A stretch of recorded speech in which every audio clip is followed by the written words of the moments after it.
Hey everyone, and welcome back for another deep dive with us. Today we're going to be looking at something pretty interesting, I think. It's the Buddhist approach to happiness, but not just any happiness. We're talking about real, lasting, true happiness. And we've got some excerpts from a Buddhist text that we're going to be looking at today. And it uses this really cool analogy of trading candy for gold. Yeah. And it is such a powerful analogy. It really gets to the heart of the matter. We often chase after all these fleeting moments of pleasure, like grabbing handfuls of candy, when we could be focusing on something so much more substantial, so much more enduring. Okay, I'm hooked already. But before we get to the gold, can you help us understand this Buddhist view of happiness? Because it seems like it's a little bit different than maybe what we're used to in our kind of day-to-day lives. Yeah, absolutely. So in Buddhism, the goal is to achieve what's called true happiness. And it's not about just these temporary highs and lows that we experience every day. It's not about the ups and downs. It's about a state of being that is unchanging, genuine, and ultimately fulfilling. Yeah. So it's not about like chasing that sugar rush, but finding something more nourishing, something more satisfying. Exactly. And recognizing that true happiness comes from within. It's about cultivating a peaceful mind, a stable mind that's free from those constant fluctuations, the fluctuations of our external circumstances. And is that where this idea of like intelligent sacrifice comes in? Yes. The text emphasizes that we really need to prioritize our mind over material possessions and even over social relationships. It's about making those really conscious choices that lead us towards a deeper, more enduring kind of happiness. Yeah. It's funny because we often think that happiness comes from accumulating more stuff, more experiences, more connections. Yeah. But this is suggesting that maybe true happiness comes from letting go. Yeah. That's a key insight. And it is a challenging one to embrace, especially, in a world that constantly tells us that we need more, that we should want more. Right. So what does that look like in practice, this letting go? Well, the text tells this fascinating story about a former king who actually finds true happiness in renouncing his worldly possessions and his status. Wait, so he basically like Marie Kondoed his entire kingdom and found inner peace. Okay, I have to hear more about this. Right. So this king, after becoming a monk, he experiences this really profound sense of peace and freedom. And he realizes that all of those external attachments, all the wealth, the possessions, the power, they were actually weighing him down, creating this constant sense of fear and anxiety. And by letting go, he freed himself from that burden. Okay.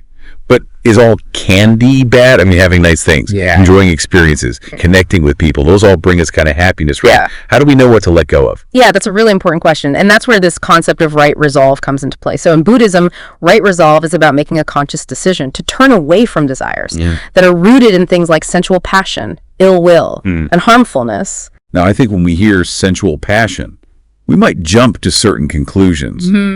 But I'm guessing the text is using this term a little more broadly. Absolutely. It's really about recognizing any of those cravings that are ultimately rooted in dissatisfaction. They might feel good in the moment, but they kind of leave us feeling empty or even agitated afterwards. So it's not about denying yourself pleasure altogether. It's more about being mindful of which pleasures truly nourish you and which ones ultimately just lead to more suffering. Exactly. And that's where this trading candy for gold analogy really shines. It helps us to see that by letting go of those fleeting, less fulfilling pleasures, we open ourselves up to the possibility of something much richer and much more enduring. Think of it like this. You have a bag of candy, and it's going to make you feel sick later on, but you also have the chance to trade it for a pound of gold. Which one would you choose? Okay. I think you've made a pretty convincing argument for the gold. But how do we even begin to identify the candy in our own lives? Well, that's where the text encourages us to cultivate what it calls right view. And there's actually 2 levels to this. 2 levels. All right. I'm intrigued. Tell me more. Okay. So the first level is about recognizing the drawbacks of those fleeting pleasures, how they're temporary, how they often lead to disappointment, and can even cause harm to ourselves and to others. So it's about taking off those rose-colored glasses and seeing those desires for what they really are. Precisely. But then there's the second level of right view, which gets a little deeper. All right, well, let's dive into level 2 then. All right, so level 2 involves understanding your cravings through the lens of the 4 Noble Truths. Okay, now I have to admit, the 4 Noble Truths, a little bit of a mystery to me. Could you give me a really quick rundown? Sure, so in essence, the 4 Noble Truths teach us that suffering is an inevitable part of life, but that it arises from attachment. So by understanding the root causes of suffering, we can find a path to liberation. So in this context, the second level of right view is about recognizing how clinging to those fleeting pleasures is actually contributing to our own suffering. Exactly. It's about realizing that true happiness can't be found in those things that are constantly changing and ultimately out of our control. Okay, this is starting to make a lot of sense. But if we're not supposed to just repress these cravings, how do we actually deal with them when they pop up? That's a great question. And that's one that we're going to explore further in the next part of our deep dive. All right, listeners, stay tuned. We'll be right back to unpack the practical side of this skillful renunciation and how we can apply these teachings to our own lives. Welcome back, everyone. So before the break, we were talking about how to deal with those cravings for the candy in our lives. And it seems like it's not as simple as just repressing them. Right. Yeah. And that's a common misconception, I think. People think that Buddhism is all about denial and deprivation, but it's not really about that. It's about finding a more skillful way to relate to those desires. Okay, so it's not about just saying no to everything. It's more about understanding what's truly beneficial. Yeah. What's actually going to lead to more suffering for us. Yeah, exactly. And, remember how you're talking about that right concentration? That ability to cultivate inner stability and focus. It's like you were saying, it's like building this inner sanctuary that can withstand, the storms of life. Yeah, that's a great way to put it. And here's where it gets really interesting. Right concentration can actually be seen as a form of skillful indulgence. Wait, hold on. I thought we were talking about letting go of those fleeting pleasures.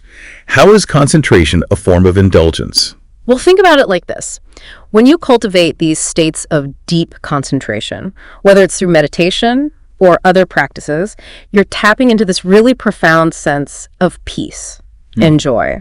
That is so much more fulfilling and lasting than any kind of external pleasure. Oh, okay. So it's like we're replacing those fleeting, kind of less fulfilling pleasures with this deeper, more lasting form of satisfaction. Exactly. And that deep contentment can actually help to counteract that feeling of deprivation. That might come up when you are resisting those more impulsive desires.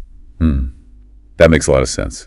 It's like we need to give our minds something more rewarding, something more nourishing, to help us let go of those less skillful attachments. Yeah. It's kind of like when you're training a puppy. You don't punish it for wanting to play, but you redirect its energy towards something more constructive. I love that analogy. Okay, but speaking of puppies, even with the best training, they still get distracted sometimes, right? So what happens when we find ourselves really struggling with these cravings, even when we're trying to, practice right concentration? Well, that's where mindfulness comes in. Okay, mindfulness. I feel like I hear that word a lot, but I'm not sure I fully understand what it means in this context. Yeah, so mindfulness is essentially about paying attention to the present moment without judgment. So it's about noticing your thoughts, your feelings, and your sensations as they arise, but not getting swept away by them. It's kind of like watching clouds drift across the sky. You observe them, but you don't try to hold on to them or push them away. So it's like creating some space between yourself and your experiences so that you can observe them with more objectivity. Yes, exactly. And you can practice mindfulness in any moment. Yeah. Whether you're eating, walking, working, or just sitting quietly. The key is to bring this gentle awareness to whatever you're doing. Noticing the sights, the sounds, the smells, the sensations, without getting lost in thought. That sounds simple enough in theory, but I imagine it takes some practice to really master. It definitely does. Our minds are naturally prone to wandering, but with consistent practice, you can really train your mind to become more present, more focused. And the more we practice mindfulness, the better equipped we become to deal with those cravings without just, automatically reacting to them. Exactly. Imagine you're really craving that extra slice of cake. Mindfulness helps you to pause and observe that craving without immediately giving in. You might notice the physical sensations in your body, the thoughts and emotions that are arising, even the stories you're telling yourself about why you need that cake. So instead of being driven by that impulse, we can start to make more conscious choices. Exactly. And by observing those cravings with mindfulness, you might start to notice that they're not as solid or as powerful as they seem. They're more like waves that rise and fall, and you don't have to get swept away by them. That's such a helpful image. But what about those times when that craving feels really intense, like it's about to pull you under? What do we do then? Well, that's when it can be helpful to really tap into the wisdom of that right view. Remember those two levels that we talked about? Yeah. The first level was about recognizing those drawbacks of those fleeting pleasures. And the second one was about understanding them in the context of the Four Noble Truths. Exactly. So when that craving feels really strong, remind yourself that the pleasure that you're seeking, it's likely to be fleeting, and it won't ultimately bring you that lasting happiness that you're really yearning for. You can also remember that by clinging to that desire, you're actually contributing to your own suffering. So it's about remembering the gold, even in the midst of those cravings for the candy. Yes, and it can also be incredibly helpful to cultivate a sense of gratitude for what you already have. You know, often our cravings, they stem from this sense of lack or dissatisfaction. But when you focus on appreciating all the good things in your life, it can really shift your perspective and weaken the grip of those desires. I love that. Sometimes we get so caught up in wanting what we don't have Yeah. that we forget to appreciate all the blessings Yeah. that are right in front of us. That's so true. And you know, when you start to approach life from a place of gratitude, you'll likely find that those cravings for the candy start to lose their power. You'll realize that you already have so much gold in your life. You just need to take the time to recognize it. This has been such an eye-opening conversation. I feel like I have so many new tools and insights to work with now. What are some practical tips for actually cultivating this skillful renunciation in our daily lives? That's a great question, and it's one that we'll dig into right after the break. All right, we're back, and I'm really looking forward to those practical tips you mentioned for, actually putting this skillful renunciation into practice in our daily lives. Because I think it's all well and good to talk about, treating candy for gold, but how do we actually make those trades happen? Well, I think the key here is to start small. Yeah. Don't try to overhaul your entire life overnight. Just pick one or two areas where you feel like you're getting stuck in that candy trap and just focus your attention there. So instead of trying to give up all candy at once, maybe I focus on just one specific thing. Like, let's say, I have this habit of scrolling through social media for hours every night. Yeah, perfect example. So instead of trying to quit social media cold turkey, maybe you set a timer for 30 minutes each evening. And when that timer goes off, you consciously choose to do something else. Maybe read a book, go for a walk, spend time with loved ones. Oh. And that's a way to practice that mindful awareness we were talking about earlier. Right. Because I'm consciously choosing to redirect my attention. Yeah. Instead of just mindlessly scrolling. Exactly. And as you start to make those small changes, you'll probably notice. Yeah. You start to crave the gold more and more. You start to see the benefits of choosing those more fulfilling activities. And it becomes easier to resist those old habits. Okay. So starting small, being mindful of those choices. What else? What else can we do to make those trades a little easier? Well, another helpful tip is to find ways to bring more of that gold into your life. Remember how we talked about right concentration being like a skillful indulgence? Yeah. You were saying it's about cultivating those states of deep peace and joy that are ultimately more fulfilling than any kind of external pleasure. Exactly. And one of the most powerful ways to do that is through meditation. Now, I know sometimes that word meditation can sound a little intimidating, but it doesn't have to be complicated. Yeah. I have to admit, I've tried meditating before, and my mind just races with a million thoughts. Any tips for a newbie like me? Yeah, you're not alone. It's totally normal for your mind to wander, especially when you're first starting out. The key is to just notice those thoughts without judgment and gently redirect your attention back to your breath or whatever your chosen object of focus is. So it's not about clearing my mind completely. It's more about learning to observe those thoughts without getting carried away by them. Exactly. And even a few minutes of meditation each day can make a huge difference. Think of it like a mental workout. The more you practice, the stronger and more resilient your mind becomes. I like that. A mental workout. So starting small. Yeah. Being mindful. Making time for meditation. Are there any other tools we can use to kind of help us on this journey? Well, remember, we were talking about gratitude and how it can be such a powerful way to shift our perspective and weaken the grip of those cravings.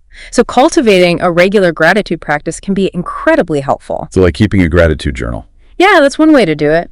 Or you could simply take a few minutes each day to reflect on all the things that you're grateful for, the people in your life, the experiences you've had, just the simple pleasures that you enjoy. Yeah.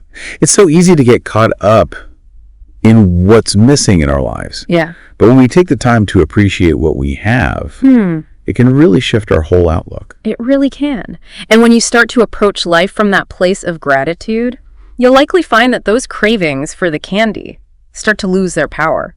You'll realize that you already have so much gold in your life. You just need to take the time to recognize it. This has been such an eye-opening conversation. I feel like I have a whole new perspective on how to approach, happiness and fulfillment in my life. Oh, that's wonderful to hear. I'm so glad. So as we wrap up here, any final words of wisdom for our listeners as they embark on their own journey of trading candy for gold? Just remember that true happiness is an inside job. It's not something that you find out there in the world. It's something that you cultivate within yourself. And it's a journey, not a destination. So be patient with yourself, be kind to yourself, and celebrate every step that you take in the direction of greater peace, freedom, and fulfillment. Beautiful. Thank you so much for sharing your wisdom with us today. And for our listeners, we hope this deep dive has inspired you to start looking for the gold in your own lives. Until next time, keep diving.